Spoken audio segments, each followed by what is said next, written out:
Update. Am I the a-hole for putting in a claim to my late father's death benefit? Original post. Hi, I'm looking for advice. My father passed away on the 1st of March very unexpectedly, and obviously this has caused a lot of heartache. A few days ago, I received a letter through the post from a policy through his work where it was stated that my father's sister had put in a claim for the death benefit, as she was next of kin at his work. I am next of kin legally, and also would like to state for the record that me and my father had an excellent relationship. She never mentioned the policy to us, or wrote down on her form that my father did not have children, which it clearly asks, and instead sent the form as if she was his only relative. The company found out that I existed only because I'm the informant on his death certificate and has asked if I wish to make a claim. I contacted my aunt about this, and she has doubled down and said that my father would have wanted her and her alone to receive this large sum of money, and has told me not to put in a claim. I am putting in a claim regardless and told her this, and it has caused a huge rift with her family. So much so that a cousin contacted me and said that my dad would be ashamed of me for putting in a claim, and then went on to attack my autistic 24-year-old brother, telling him that my father would have been ashamed of him because he was unable to carry his coffin at the funeral. It just seems that this has gotten completely out of hand, and I along with my brother are being attacked over money. Surely the company wouldn't have contacted us if it were his wishes to give her 100%. Edit. I forgot to mention that my aunt said she received an email from my dad's workplace saying it was his wishes to give this money to her, and she had a signed document from him saying this. But when I asked her if I could see the document, she sent me a blank template of wishes from the company website which had no writing on it, no expression of wishes, and no signature from my dad, which is confusing. We also told her that we may not receive anything in the final decision, which we are fine with, but it potentially could be split even between me, my younger brother, and her. She wasn't happy to even consider it going 3 ways either. And that is where the abuse began from that side of the family. I just don't know, and this has been keeping me up at night with stress. Am I the a-hole? Now for the top comments before reading the updates. Not a-hole. Your aunt's family sounds like a bunch of greedy a-holes. Do not let them bully you. Make sure you get the benefits that you are owed. Why would she even think she deserves it when dad has 2 children? Not a-hole. She is robbing an autistic child of her own brother? Her daughter sent my brother vile voice notes, telling him that my dad would be ashamed of him because he couldn't carry the coffin due to his autism, that he is lazy and should get a job when he can't work, and that he's a thief. It has made my brother so distraught that he is refusing to put a claim in, as he thinks my father hated him when this is not true. My dad loved the bones off my brother. Those words never left his mouth. All lies. My dad may not be here to protect him, but I am, and I'll always protect him. Nah, to hell with your aunt and cousin. Don't you dare split anything with these vile bastards. Put in your claim, get your deserved death benefits, and cut these monstrous vultures from your life. Your aunt made a dastardly and calculated move filing that paperwork, claiming he had no children, knowing she'd never get the claim otherwise. If the claim was meant for her, she would have been listed as a beneficiary specifically. Mini update. I phoned a company this morning and they have no record of an expression of wishes that my father wrote, only that she was next of kin at his workplace. So she not only lied that it was my dad's wishes for her to have this money, but she also lied that she received an email from the company stating this. The woman on the phone said, "You are his daughter. You have a right to make a claim." And also to tell my brother to put his claim in, which she will be doing now. Now for the update 2 months later. Hi everyone. I just thought I would give an update on the situation. My aunt put in a claim to receive my father's death benefit from his workplace in April behind our backs and stated that my father had written wishes for his money to go to her and her only. She said she had a copy of an email with a signature, signing over 100% of this to her. But when asked, she never sent us a copy of these supposed wishes. We later found out this was a lie. There were no wishes. And the only reason she was able to put in a claim was because she was listed as next of kin at his workplace. This caused a huge rift within the family and ultimately ruined relationships that will never be repaired. Even when we offered to split it 3 ways, she wasn't having it and doubled down on the fact this money was hers.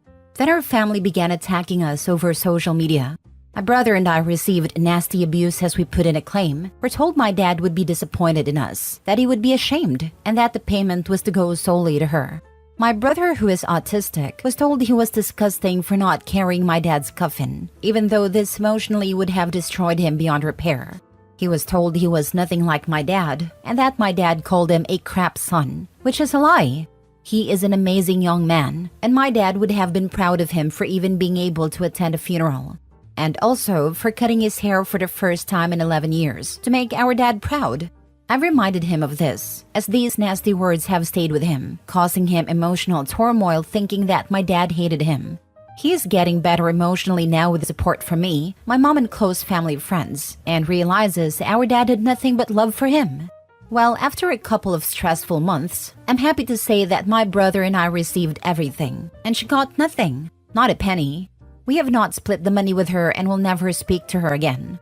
My brother will live comfortably now and will be taken care of, which is what my dad really would have wanted. Thank you to everyone for the support in the original post who put my mind at ease and reminding me that I was not in the wrong. My brother, who is autistic, was told he was disgusting for not carrying my dad's coffin, even though this emotionally would have destroyed him beyond repair. You can always rely on family to invent new ways to bully anyone who doesn't fall in line. She's just evil. Stealing from the children of her dead brother. Stealing from her autistic nephew? It makes me sick and infuriated. I have an autistic nephew and cannot imagine stealing money from my brother's estate and cyberbullying them. My dad died last year and it was tough. I'm only 26, so I braced for the absolute worst family-wise because he told me how when his grandma/adoptive mom died, he finally got the courage to go to her apartment after months to find it trashed and empty. Her other family had gotten there before him. They assumed because she was living in a New York City apartment that she made a lot of money and had it hidden. They didn't realize he was the one paying for everything. They stole everything and trashed the place looking for hidden money, when he, not her kids, but her grandson was supporting her fully because she raised him. Can always count on family to be absolute vultures when someone dies. Horribly sad. Woof, money really brings out the worst in people, especially family. Why is it always family, god damn it? Is it the sense of entitlement that makes them so bold? People like the ants at least have the good grace to not go after a random stranger's money, sure, but it's not like this is really any better. It's always family because they have access to information about the inheritance and have more excuses to justify their share of the inheritance. Sad, but true. Next story. Am I the a-hole for refusing to lend my sister-in-law money because she got the house I was expecting to go to all of us? Years ago, my wife and I moved back to live near her elderly parents. We bought a house a couple of streets over from them for about $300,000. When we moved back, we helped them with the maintenance of their house, including replacing the carpet, 2 AC units that totaled $15,000, appliances, and weatherproofing the house. In all, we spent about $75,000 to make their house more comfortable in the remaining years, with the understanding that once they pass, the house will be sold, so that we get our money back then split the rest of the money evenly between the siblings. When they both passed, we found out they left the house to my wife's youngest sister. The parents wrote a letter explaining to the siblings that the parents wanted to make sure that sister have a house because she would never be able to buy a house without their help. The rest of the siblings all had houses and were doing okay, so they understood and accepted the situation. I was livid because we poured money into that house, and now we're not going to get it back. My wife and I argued for weeks until I realized I had to accept the money as gone, or else my marriage would be ruined. Over the years, the price of houses increased dramatically in our neighborhood, and now our house is worth $1.75 million. Sister-in-law's house is also worth over $1 million, and her property tax is over $30,000, which she struggled paying every year. Last year, her husband was let go from his job so they couldn't pay their taxes in January. By February, they received a letter stating they were considered delinquent, and now they owe a 6% penalty fee and 1% interest in addition to the tax. On July 1, the penalty fee will increase to 12%. The problem is that all of the siblings had financial difficulties last year, so none of them could loan her money as they did in previous years. However, we're doing okay, so my wife asked me the other day if we could loan her sister the money. I said we poured enough of our own money into that pit and refused her request. Our arguments have gotten to the point where both shouting at each other. I know I can be petty, but I think I'm justified to not loan over $30,000 to a person who stole $75,000 from us. My wife doesn't want her sister to lose the house that they were raised in. Now for the top comments. If you pay the taxes this year, what's going to happen in all the subsequent years? They need to get that house on the market ASAP. She owns a house that's presumably fully paid off, unless she did something silly like get a mortgage on it and worth $1 million. She can sell it, downsize, and have a nice chunk left over. On the other hand, she lives in a house that is costing her $2,500 a month just in taxes, and she can't afford it. They clearly need to move out. Agree, downsize and invest the money for retirement. But there's the rub. They want to live outside their means and not have to downsize. Easier to take someone else's money. Your wife's parents screwed you by accepting the money you poured into their home. You screwed yourselves by not getting a legally binding agreement. You'll never see the $75,000 again. You either have to accept that or walk away from your wife. The current issue is that your sister-in-law obviously can't afford to maintain the house she inherited. It seems like her only option is to sell it and move. If any family members want to keep it in the family, then they can buy it from sister-in-law.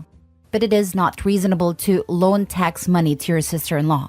This would be my hill to die on. Actually, the parents screwed everybody. OP was screwed out of $75,000 that he invested in their house. OP's wife and other siblings were screwed out of their inheritance. The sister-in-law was saddled with a house she can't afford and is sinking into debt. Her other siblings won't let her sell it because it's our family home and must stay in the family. Now everyone resents everyone, so goodbye family ties. Next story. Am I the a-hole for cutting off my sister and her family after what her daughter said? I, 28 female, invited my sister, 40 female, and my niece, 17 female, over for a pool party that my husband and I were hosting. We had a few friends over and many brought their kids. For background, my husband and I don't have kids and are undecided on whether or not we want any, but always find something for us to do where our friends who do have kids feel included. Although we keep things pretty kid-friendly, we still always serve alcohol at our get-togethers. Nothing too crazy, just some beers and seltzers. My sister wasn't able to stay for long as she had work later in the night. I told her since her 17-year-old and her 12-year-old were having fun that they could stay the night, and I would take them home in the morning. She let them stay, and about 2 hours later, my 17-year-old niece tells me her mom wants her home and to look for a ride from someone else because I was drinking. I had only one drink earlier that day while setting up for the party hours ago. I let the girls leave with my friend since they lived in the same neighborhood. I texted my sister and confronted her why she asked the girls to look for a ride home. She then told me that my 17-year-old niece told both her parents that everyone at the party was smoking weed, getting drunk, and offering her both those substances, that she felt too uncomfortable to stay. It was a small get-together of around 15 adults and their kids. Nobody was smoking, and absolutely nobody offered her anything. Most of my friends had watched her and her siblings growing up, so it wasn't like they were strangers to my sister or her kids either. Everyone there had their kids who work in respectful positions, including myself. I work in law enforcement, and something like that rumor could cost me my job or even one of my guests' jobs or kids. My sister then told me that she doesn't think what her daughter said wasn't true, and that my niece even told her that my friends and I did nothing but talk bad about my sister behind her back after she left. Again, another lie. My brother-in-law then became involved and told me that it was no place for him to say who was saying the truth, as everything was all he said she said, and that is sorry that I'm upset. I was livid to find out that my niece would not be disciplined for spreading such rumors, and that they would even believe something like that. I was always the first person they would call to control any situation where my niece and her parents would be fighting or she would run away. They would call me to go pick her up because they couldn't handle her attitude anymore. So tell me, Reddit, am I the a-hole for letting my sister know that I will be distancing myself from her and her family? Not the a-hole, and I would not be alone with niece ever again. From the context, it sounds like the niece is a problem already. Running away, fighting parents. Yep, and the parents gave up actually parenting her long ago, or trying to solve her existing problems. Why didn't the parents ask the 12-year-old? They aren't an infant. If such behavior was taking place, surely the 12-year-old would be able to either corroborate the 17-year-old or torpedo her lies. Unless the 12-year-old is as much of a delinquent as their sister. Your sister and brother-in-law are being willfully blind and allowing their child to ruin relationships. Being in law enforcement, I'm sure you know if you can record private interactions in your jurisdiction without the other party's consent. But I wouldn't be around a 17-year-old again without multiple witnesses or video evidence. What a toxic little liar. Not a-hole. My guess is the 17-year-old threatened the 12-year-old. As a younger sister, I can pretty much guarantee this. Edit. Thank you all for your comments. We do have cameras in our pool area and I will be showing and sending footage to both my sister and brother-in-law. Also, they both work in law enforcement as well and do know what these type of accusations can do to mine and my husband's careers. Another detail to add is that they themselves have been contacted by the school for accusations my niece has said about them, and vice versa, where they had to contact teachers for something my niece accused them of as well. I understand being a parent and standing by your child's side, but they've had to deal with this situation before. Last edit/mini update. 1. My niece is in therapy and has been for a couple of years. It was suggested by her school counselor, and her parents found a therapist, and she sees them like once or twice a month. She has a really bad perception of therapy, as her parents say therapy does not work and is only for crazy people. And now she seems to have the same perception. 2. Not everyone in law enforcement is a cop. Lol. I work more in the clerical side of my department. I'm finishing up school to be more on the psychology side of things. Whereas my sister and brother-in-law work more hands-on with inmates. 3. I told my sister about the cameras and emailed her any and all footage from the backyard in front. She then told me that I was being overdramatic with the whole situation and that we all know her daughter lies. I reiterated how lies like that could cost me my job or my friends' jobs, and she said, "It's not like you have a real law enforcement job." She said that she doesn't feel like an apology is necessary. I didn't feel like fighting anymore and decided that no contact would be best for now. 4. Throwing this in here since it's on the same topic, I spoke with my brother, 26 male, about the situation. Growing up with 3 older sisters, he always knew how to stay out of the drama and always be neutral with all of us. He lives a state away and we don't have much contact besides the occasional "how are you" texts. I told him about the situation and asked how he would handle it. Come to find out, she did the same to him at my wedding about 8 months ago. My brother works with kids, and that could have cost him his job as well.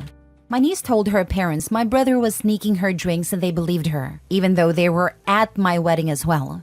He said he went no contact after that, since he didn't think the drama was worth it as he lives a whole state away, and doesn't really come visit unless it's for Christmas. Which he didn't this past year, but we all thought it was because he had just been in town for my wedding.